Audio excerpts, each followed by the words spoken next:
Hello everyone, welcome to smart learn channel. आज की इस वीडियो में हम बात करने वाले हैं सीटेट 2023 के लिए आनुवंशिक और पर्यावरण का प्रभाव। ये सीडीपी का एक चैप्टर है, इसे पढ़ने वाले हैं। तो आपने पीछे वाले चैप्टर नहीं पढ़े हैं तो प्लेलिस्ट में जाकर आप पढ़ लीजिए। आगे देखते हैं आनुवंशिक क्या है। आनुवंशिक व्यक्ति को अपने माता पिता के कई शारीरिक व मानसिक गुण प्राप्त होते हैं। आनुवंशिक में माता पिता से जो शारीरिक व मानसिक गुण प्राप्त होते हैं उसे आनुवंशिक कहते हैं। गर्भधारण के समय 23 क्रोमोसोम शुक्राणु के 23 क्रोमोसोम अंडाणु के मिलते हैं, अर्थात कुल क्रोमोसोम 23 जोड़े होते हैं। दो दो का जोड़ा होता है। क्रोमोसोम धागे के समान होते हैं। क्रोमोसोम कैसे होते हैं? धागे के समान। प्रत्येक क्रोमोसोम पर जीन्स मिलते हैं। ये क्रोमोसोम है, इसके ऊपर जीन्स मिलते हैं जिसमें आनुवंशिक गुण स्टोर होते हैं। जीन्स में आनुवंशिक गुण मिलते हैं, स्टोर होते हैं, जो आगे जाकर प्रभावी होते हैं।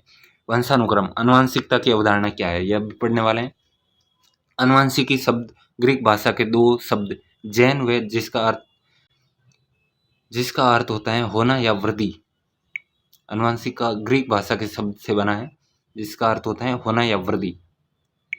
आगे देखते हैं। विलियम वेंट्स ने 1905 ईस्वी में बताया इसके बारे में, आनुवंशिकता के बारे में। आनुवंशिक विज्ञान का जनक ऑस्ट्रिया के फादर ग्रेगर जॉन मेंडल को कहा जाता है, जिसने मोटर पर भी प्रयोग किया है। आनुवंशिक के पिता कहा जाता है ग्रेगर जॉन मेंडल को।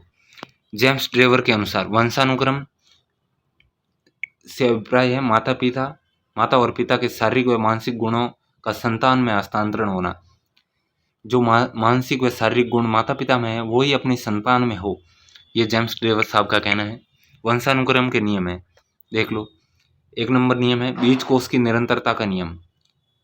बीज कोष की निरंतरता, बालक को जन्म देने वाला जीवन कोष कभी नष्ट नहीं होता है।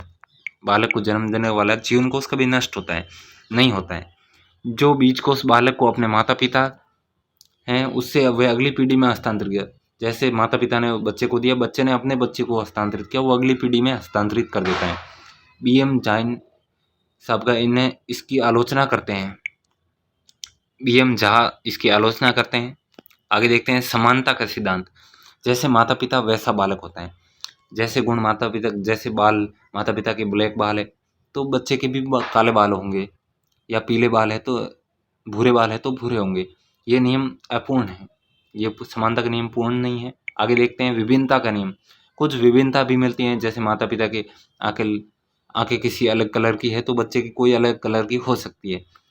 नव उत्पत्ति तथा प्राकृतिक चयन इसका कारण भी हो सकता है, कि विभिन्नता का कारण। आगे देखते हैं 4 नंबर नियम, प्रत्यागमन का नियम। यह नियम, बालक के माता पिता से बिल्कुल विपरीत गुण पाए जाते हैं। प्रत्यागमन नियम के अनुसार बालक के माता पिता से बिल्कुल विपरीत गुण मिलते हैं, तो प्रत्यागमन नियम है। प्रकृति का नियम, विशिष्ट के बजाय सामान्य गुणों का अधिक वितरण करके एक जाति के प्राणियों को एक ही स्तर पर रखने का प्रयास करती है। प्रकृति का नियम एक समान बनाते हैं। अर्जित गुणों को संक्रमण का नियम, माता पिता द्वारा अर्जित गुण संतान को प्राप्त होते हैं और संतान अपनी संतान को प्राप्त कराते हैं। लेमार्क ने स्वीकार कर जिराफ का उदाहरण भी दिया है। मैकडूगल ने चूहों की पूंछ काटी, इस सिद्धांत का विरोध भी किया है। मैकडूगल ने 2-3 प्रजाति के चूहों की पूंछ काटी, लेकिन वो पूंछ वैसी की वैसी आती गई, तो मैकडूगल ने इसका विरोध किया कि अर्जित गुण होते तो पूंछ आगे अपनी प्रजाति जिसकी चूहों की पूंछ काटी वो आगे वाले उसके संतान के पूंछ नहीं आनी चाहिए, लेकिन आ रही है, तो इसका विरोध इसी वजह से किया गया। बालक पर वंशानुक्रम का क्या प्रभाव पड़ता है? मूल शक्तियों का प्रभाव थॉर्नडाइक ने दिया था। शारीरिक लक्षणों का प्रभाव कॉल्स-पियर्सन ने दिया था। प्रजाति की श्रेष्ठता का प्रभाव किलनबर्ग ने दिया था। व्यावसायिक योग्यता का प्रभाव कैटल ने दिया। चरित्र का प्रभाव डगडेल ने दिया। मानता का प्रभाव गॉल्टन साहब ने दिया। बुद्धि का प्रभाव गॉर्डन ने दिया। वातावरण की अवधारणा पढ़ते हैं। वातावरण से तात्पर्य उन सभी चीज़ों से होता है जो व्यक्ति को उत्तेजित या प्रभावित करती हैं। जीन के अलावा, जीन आनुवंशिक गुण है, लेकिन बाकी जो व्यक्ति को उत्तेजित करती है, प्रभावित करती है, उसे वातावरण कहते हैं। वातावरण एक अत्यंत व्यापक व विस्तृत शब्द है। इसका विस्तृत अर्थ है जो व्यक्ति के चारों ओर कुछ भी है वह वातावरण या पर्यावरण है। मुख्यतः वातावरण 2 प्रकार का होता है, एक तो भौतिक वातावरण, एक मनोवैज्ञानिक वातावरण होता है। आगे देखते हैं। बोरिंग, लेगफील्ड एवं विल्ड के अनुसार व्यक्ति के वातावरण के अंतर्गत उन सभी उत्तेजनाओं का योग आता है जिन्हें वह जन्म से लेकर मृत्यु तक ग्रहण करता है। वुडवर्थ ने क्या बताया है कि आनुवंशिक और वातावरण का गुणनफल ही विकास होता है। ये बहुत ही महत्वपूर्ण सूत्र है, ये बार बार पूछा जाता है। आनुवंशिक ऐसे भी पूछ लिया जाता है, आनुवंशिक प्लस वातावरण बराबर विकास, ऐसा नहीं होता है, इसका गुणनफल ही विकास होता है। आनुवंशिक और वातावरण का गुणनफल ही विकास होता है। कुछ मनोवैज्ञानिकों के अनुसार वातावरण के प्रभाव का वर्णन, शारीरिक अंतर का प्रभाव। फेज बोन्स का मत है कि विभिन्न प्रजातियों के शारीरिक अंतर का कारण वंशानुक्रम न होकर वातावरण के अनुसार भी वातावरण के कारण होता है। आगे 2 नंबर, वातावरण के कारण शारीरिक विकास में देखो, व्यक्ति के लक्षण जैसे वंशानुगत होते हैं, किंतु इस पर वातावरण का प्रभाव स्पष्ट रूप से देखने को मिलता है। पहाड़ी क्षेत्रों में रहने वाले लोग कद छोटा होता है, जबकि मैदानी क्षेत्रों में रहने वाले लोगों का शरीर कद गठीला होता है। अनेक पीढ़ियों में निवास स्थल में परिवर्तन करने के बाद उपरोक्त लोगों का कद, रूप, रंग, आकार भी बदल जाता है, ये देखा गया है।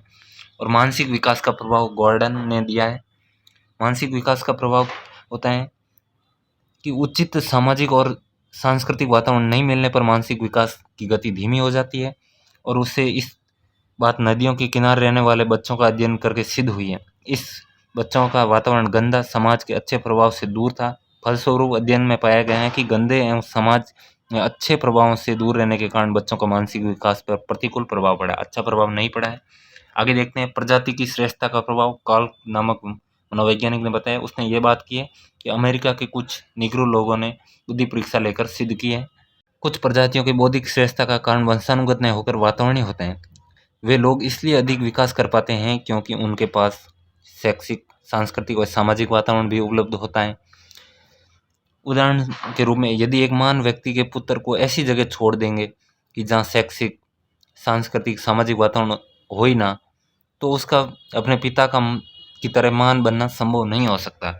3 नंबर, ये क्लार्क साहब मनोवैज्ञानिक का बताया गया है। बुद्धि का प्रभाव कैडोल ने मनोवैज्ञानिक साहब ने दिया है, जिसमें वातावरण अच्छा होगा तो बुद्धि का विकास भी अच्छी तरीके से होगा। अच्छे अवसर मिलेंगे तो ही बुद्धि का विकास अच्छी प्रकार से हो सकता है। व्यक्तित्व प्रभाव, मानसिक मनोवैज्ञानिक कुले ने बताया है, व्यक्तित्व के निर्माण में वंशानुक्रम की अपेक्षा वातावरण का अधिक प्रभाव पड़ता है। कोई भी व्यक्ति उपयुक्त वातावरण में रहकर अपने व्यक्तित्व का निर्माण करके महान बन सकता है।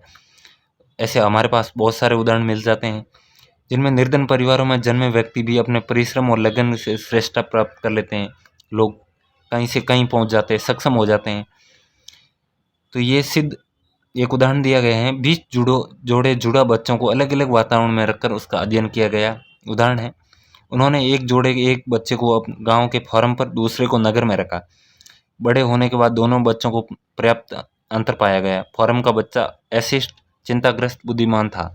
उसके विपरीत नगर का बच्चा शिष्ट, चिंता मुक्त और अधिक बुद्धिमान था। तो ये था व्यक्तित्व का प्रभाव। ये आनुवंशिक एवं वातावरण के प्रभाव को पढ़ लिया गया है। वीडियो पसंद आया हो तो स्मार्ट लर्न चैनल को सब्सक्राइब करें, ज़्यादा से ज़्यादा शेयर करें। कल हम पढ़ने वाले हैं सामाजिकरण की प्रक्रियाएं, तो ये अगला वीडियो ज़रूर देखें। इस वीडियो को ज़्यादा से ज़्यादा शेयर करें। अगर आप सीटेट की तैयारी कर रहे हो, आपके दोस्त सीटेट की तैयारी करें, उन्हें शेयर करें, लाइक करें, शेयर करें, सब्सक्राइब करें।